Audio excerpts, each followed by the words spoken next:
Hello, welcome to the Mad About You YouTube channel. My name is Madeleine. My pronouns are she, her and hers, and I come to you today on the lands of the Gubbi Gubbi people of the Sunshine Coast. I'd like to pay my respects to elders past, present and emerging, and I acknowledge that this land was never ceded. It's the end of May. It is Friday the 27th of May, so a little bit earlier than I would usually be filming my month in review wrap up, but I have a day off work today, so I thought I would take this opportunity before I travel up to see my parents to get this recorded sooner rather than later, and then hopefully edit it tonight so I'll be ready to go over the weekend for your viewing.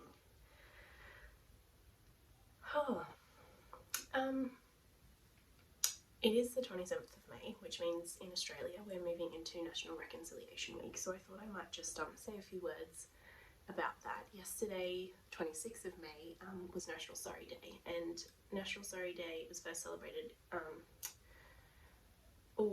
historian, don't remember exactly the dates, and then in 2008, so 12 years ago, no, that's bad maths, 2008, 14 years ago, the Prime Minister of Australia apologised for the stolen generation, which is a really, Australia has a very dark past and a very black history, which is not often remembered or acknowledged, but I feel like this is coming to the fore more frequently. So yesterday at school we had a liturgy. I teach at a religious school. And we actually had an elder from the Gubbi Gubbi tribe, or not an elder, sorry, a member of the Gubbi Gubbi tribe come and speak to us about their family's history and culture and the importance of reconciliation. So yeah, it's a very important week in Australia, this upcoming week, and yesterday was a really important day in our history and going forward too. I have 2 works in progress to share this week. I also have some travel plan updates, and that is about it really. If you can hear I sound a little bit croaky, I actually have had COVID this month, so we'll talk about that in Blather at the end, but yeah, it's been interesting, not a lot of crafting time despite being sick. So let's before I start, I hope you've got something to drink. I have a cup of coffee in my Pickle & Co mug. I got this the year I started the podcast, so back in 2018, and I think of Marnie, the lady behind this brand, or this business very often, and I hope that she is well, because she stopped making a couple of years ago and I was very sad. I really loved her yarn and also her pottery. Okay, so the first project I have, which I've only done a little bit of work on, is the Pierre shawl. This is a pattern by West Knits or Stephen West, and I cast it on at the end of last year. I've spoken about it a couple of times. I actually didn't move the progress keeper since I spoke to you last, but I have done about 2 rows. I think last time we spoke I said, oh, I'm finished the seed stitch section, but I was not. I actually had cut my yarn. I was marling 2 different colours, and I cut my yarn early and actually had missed 2 rows, so I reread the pattern, because I like to do a stitch count at the end of every section, and I think I was 4 stitches short, and I'm sitting here going, well, that doesn't make sense, and I've already cut my yarn, and what's going to happen? I was wrong, so I have had to rejoin some yarn and do that again. So this pattern has not got a lot of love, but I did make a little bit of progress on this knit. In it probably is, you probably won't see this again before October when I come back from my trip, because I'm working on project number 2. Yeah, so this is the Pierre shawl. The details for my Ravelry page will be below. The yarn that I'm using is a combination of Yarn Trader, which I picked up in Adelaide in June last year, and Spun right round for the subsequent colours in this particular shawl.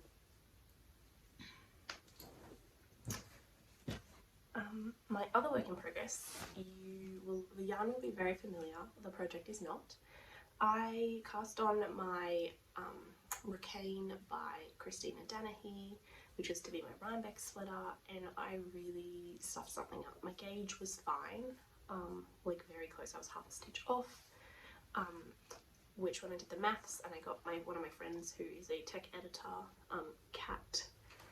Katrina Walser from Oliphant Cat, she checked my maths and we figured that it would probably be okay, but when I made it, it was like way too big. Like it ended up being like 56 stitches and it was inches, or 54, and it was supposed to be 60, it was supposed to be 44. I think I went wrong in a couple of ways. The first way I think was I didn't keep the same size cable. Like the stitches got a little bit much, so I put another cable length in, and I think that allowed it to stretch. I also knit the provisional cast on and then started the chart because I wanted to make sure that it fit, so if I ran into this problem I'd have time to fix it. So anyway, I didn't touch it for about a week and a half after I had that epiphany, and then I got COVID. I was really unwell, so I didn't do any knitting and I couldn't bear to think about it. And then I was browsing Ravelry last Sunday and I found a new pattern called, I'm prepared today, the Foxberry. And it is a pattern by Sari Nordland. It is a lace yoke pullover. I might just zoom in so you can see the yoke pattern. And as I'm about to show you, I'm only like up to here, so I have not knit that much on it, but I cast on the weekend. It took me a couple of days to do the 4 inches of 1x1 twisted rib, and I've started the lace pattern. Now, usually I would alternate skeins, but because it's lace, I'm just going to cope with, I think the lace will break it up enough, so I will use only ones like the same skein for the lace. And then when I get into the body, the stockinette, I will definitely helical knit and alternate the skeins. But this was just a right side marker. It doesn't actually mean anything, but I will pop one on shortly so that next time you see this, hopefully we will be through the lace and definitely onto the stockinette. But I'm actually really enjoying it. So last year with my stone crop, I was doing a bubble pattern and I was doing crochet bubbles, which are like bigger and juicier, but this pattern I'm just doing, as it says, a knit bubble, and I'm actually really enjoying the knit bubble too. So yeah, it's a really lovely, yeah, like I said, I've only done, well, I haven't told you yet, but I think I've only done, I'm on the 9th round of this lace pattern, and the lace yoke has 54 rounds, so we got a lot to go, but I am really enjoying it, and the pattern is very intuitive once you understand the chart and how to make the stitches, which aren't particularly hard. I'm really enjoying it. So yeah, it's bringing me a lot of joy. My problem is that I leave for Europe in 63 days or 62 days, and I would like to have this finished in about at least 60 days so that I can send it to my friend Robin, who's going to meet me over in America for, oh, she's going to meet me in London for Rhinebeck, which I have mentioned before if you've watched the last episode.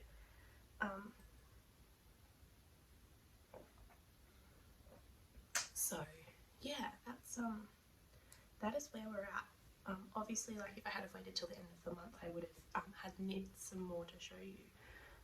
But I'm happy that we're speaking today so that I can hopefully edit this afternoon and have this up on Saturday, which would be nice. So yeah, that's literally all that I have I've worked on. But the colours are really pretty. I did like put it on over my head when I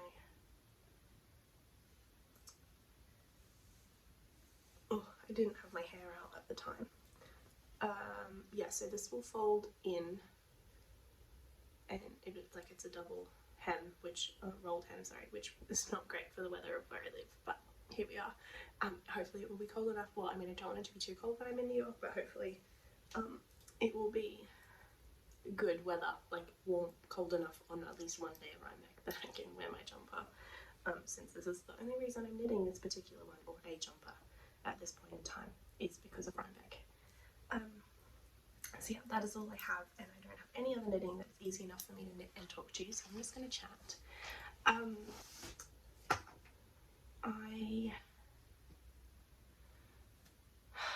What was I going to talk to you about? Usually we do reading, watching, listening, or we haven't for a while, so hello, we're in Blather now.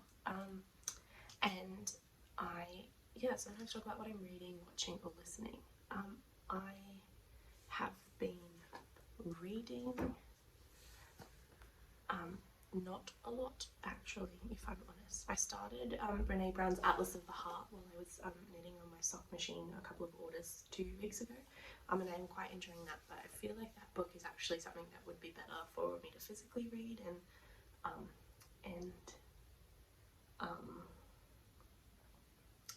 you know, do stuff on the highlight circle. Like, I think it would take more in if I wasn't doing something else. But I have not. Watching has been a little bit all over the place. I've watched a few like packing vlogs, backpacking through Europe sort of YouTube videos, and I've been watching this morning actually Bobby of Platypus Knitting. She has a podcast here on YouTube, if I remember. I'll link down below. I've been watching her latest episode. And she's in the process of designing a pattern at the moment, actually, so it's really interesting to kind of watch. We also have a knit and zoom together sometimes, so I do get to catch up on what Bobby's doing through that. Listening, I have been listening to a podcast called Blessed Are the Feminists, and I think it's 4 seasons now. I heard one that I was really piqued my interest, and then I started at the back catalogue, and I'm almost at the top now. And I'm really enjoying it because it is they're not a couple, but it's a pair of people. A man who is grew up as a Quaker, and he went to seminary and has a couple of degrees in theology, and another woman who grew up as a Catholic, but she just grew up Catholic and she's practicing Catholic. So it's very interesting, and they interview lots of different people who have had different experiences in various denominations, and it talks about the intersection between Christianity and Western religions typically, and feminism. And the first series asks lots of questions about what did the guest as an individual learn about feminism from secular feminism. What did they learn from Christianity, and vice versa. And yeah, it's really interesting, just hearing about lots of different people. Anyway, I listened to one episode, and one of the guests' bio said something about she was a knitter, and so they have their Instagram linked on the show notes, or her name, I think. So I googled, I looked her up on Instagram, and she's a knitter. So I just sent her a message and was like, hey, I heard you on this podcast. The interview was a couple of years ago. I said, this is so random, but I really liked what you had to say, and what you and your brother, because she was a co-guest. I saw that you're a knitter, and I'm a knitter too, so I just had to reach out and say hi from Australia. And so we've had a little bit of a chat back and forth, which has been really lovely. Yeah, the other thing, I guess, so that's reading, watching, listening. Blather. So like I said, this month I got COVID. Halfway through the month, I actually had quite a few kids in my class at school had been away either with the cold or the flu that's going around, and with COVID. So I was being really careful, but I got COVID from one of my lovely precious children at school, I think, or the teacher that I share a classroom with for we don't have set classrooms at school. We move, the kids have a core class, and we go to them. But it was really funny. Their other teacher and I both were off sick with COVID the same week. So I was like, either he or I gave it to each other. He was sick first, so it would be him having given it to me, I think, or one of the lovely kids. So anyway, I got to school and I blamed them to their faces. I had my first class last week. I was like, so thanks guys, one of you, probably none of them here, gave me COVID. So that's been fun. But yeah, I've really enjoyed working there and building rapport with these kids. So I've only got 5 weeks left of this contract, which is a bit sad, but it's been a really lovely learning journey for me, and the school for the most part has been great, and I've made some really lovely teacher friends, so that's nice. But yeah, the COVID, everyone's like, oh, did you have a mild case? And I don't have anything to compare it to, so I guess so. Like, I had a couple of days of a really bad splitting headache that no pain relief would take the edge off, and that was probably the worst thing. And now I just have this cough, which I'm surprised I haven't had a coughing fit yet. It's like a really dry, unproductive cough. And when I start, sometimes I can't stop, so we'll see how this goes. Okay, so like I was saying, I have a really dry, unproductive cough, and it's a bit uncomfortable, but other than that I'm good. I'm testing negative now, so that's totally all good. Yeah, what's left to tell you? Everything in life is very boring except for my holiday, and I realised the last 2 months I've talked like for half an hour on that, so this will be very brief, but everything is booked now,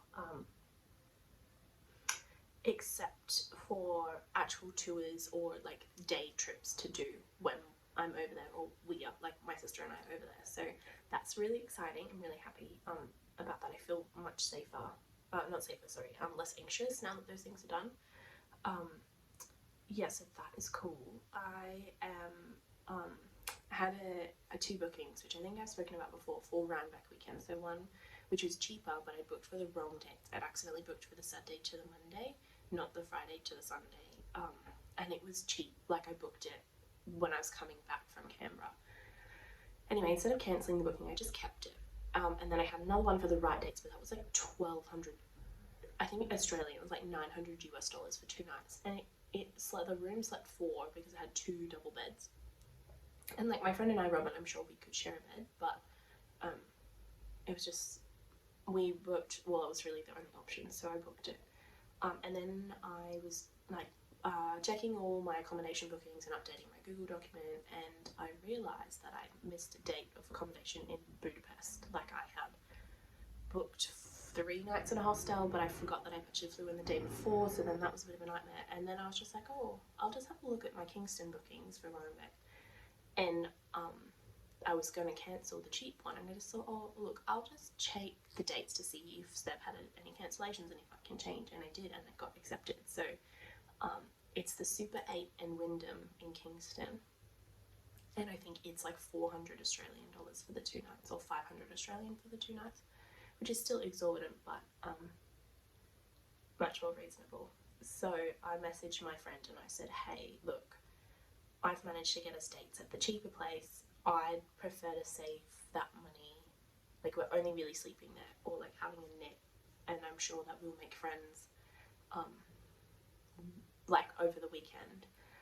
Do you mind, like, I've managed to do that. We don't have to make a decision now because it's free cancellation until October, so I'd prefer if we saved that money and stay at the cheaper place. And she was totally happy with that because we're staying in like a really nice place in New York for the last couple of days of our trip. So that was good. So I still have 2 bookings on booking.com, but I'm fairly sure we will cancel. I sound posh. I'm not posh. It's the I think it's the cold. Yeah, so I'll cancel the cheaper, the more expensive one. So that will be good, and then that frees up more accommodation for somebody else too. So that's booked. We just haven't booked the Amtrak yet, but everything else, like that, we've got a hire car.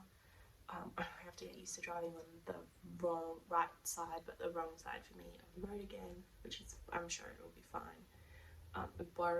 Hiring the car in Kingston, so it's not like I have to drive out of New York, because that would be just too much for my, like, I drove on the wrong side of the road in the Middle East, which is on a very small island country, not massive, you know. Anyway, we'll be fine. I'm sure it will be okay. And I'll probably have driven in Greece a little bit before then, so that will give me some practice. I don't think I have anything else to talk about. I did get some a pattern to give away from Susan of Ash and Eve Designs, but we might wait till next month, because next month will be June, which is like end of financial year or halfway through the year. So what I might do is come up with something prompt in the meantime, and then do that. It's called the Candy Stripe Sock, I think. off the top of my head, and I might look to make that while I'm away. Actually, the thing I would love if you could do, so I'm not planning on taking a lot of, like, I'll probably take one skein of yarn, like a project on the go, on the plane, but I'll probably take like, maybe like a 4mm hat needle, and like, I don't know, some sock needles. So if you've got any pattern, like easily transportable knitting suggestions, that would be amazing. I did say previously, or at least I've thought to myself, that maybe I'll just knit a pair of socks, like buy a skein in every place that I go to, and then knit myself a pair of socks with that, like as a holiday memory sort of thing. So that's probably my plan, but also if you have like a pattern that won't take up too much room, because I'm only travelling with a backpack for 3 months, that'd be great. All bets are off when I get to America, or probably, like, to be fair, before I leave London, I will look to buy a suitcase either in London before I go or America, just to come home with. And I'll pack my hiking, like my travel pack, in the bottom of that, and then my yarn around it. Chloe from Wool and Works just came back from America, and she vacuum sealed a lot of yarn in the bottom of her suitcase, and I feel like that will also be me. The other thing is the change of seasons while I'm away, so I'll probably have to do some shopping either in the UK at Primark or when I get to the States. But to be fair, like, Robin and I fly into JFK late on, well, not late, but like a Thursday afternoon. And we're staying in a hotel not too far from Penn Station. I think it's a hotel. I don't think I've got any hostels with Robin. Nearish to Penn Station, where we'll catch the Amtrak to Rhinecliff. So yeah, I probably have to get the clothes for that second bit in the UK or somewhere in my travels through Central Europe before I get to the UK. But I have 4 days in London by myself after I finish in Croatia. I'm planning to see, it pains me, but I'm going to do it, Harry Potter and the Cursed Child, or something else on West End, and I've got 4 nights booked in a hostel in Camden, and I think I just need that time to relax, like be with people but be by myself after 22 or 23 days travelling with a group of people through, like, in hostels through Central Europe. So yeah, I'm really excited. 62 or 63 days till I go. Couldn't tell you when I finish uni. To be fair, I actually don't have the date for my registration interview just yet. I will have that shortly. I think maybe in a week or 2 I'll know. But yeah, everything with uni's going well, teaching's going really well. I can't complain right now. Life is very good, except for the COVID. That was pretty awful, pretty average, let's say. So yeah, thanks so much for joining me for my May in review. I actually have hurt my shoulder a little bit, probably from too many sock machine cranking orders. So my shop is not closed. I'm praying that I don't get any big orders that come through in the next week or so, just so I can rest it. I'm gonna have to learn to be more dexterous with my left hand, and also maybe crank the other way, just so I like cause a different type of damage. But yeah, thanks so much for joining me. If you've got any suggestions for travel knitting, leave me a comment below. And if there's anything you want to see in particular while I'm away, I won't tell you guys exactly where I'm going in what order, but if you have recommendations for yarn shops in, going to Berlin, I'm going to be in Rome for a couple of days, and also in Greece. Are there any yarn shops in Athens? I've had a bit of a Google, and I found like a big craft store, but it didn't look like a boutique yarn shop, which is fine, I'm not that fussy. I'll just sort myself out from somewhere else before I go. Okay, I think that's it actually. Thanks for joining me. I wish you a really safe and happy crafty month of June, and I will see you at the end of then. Bye.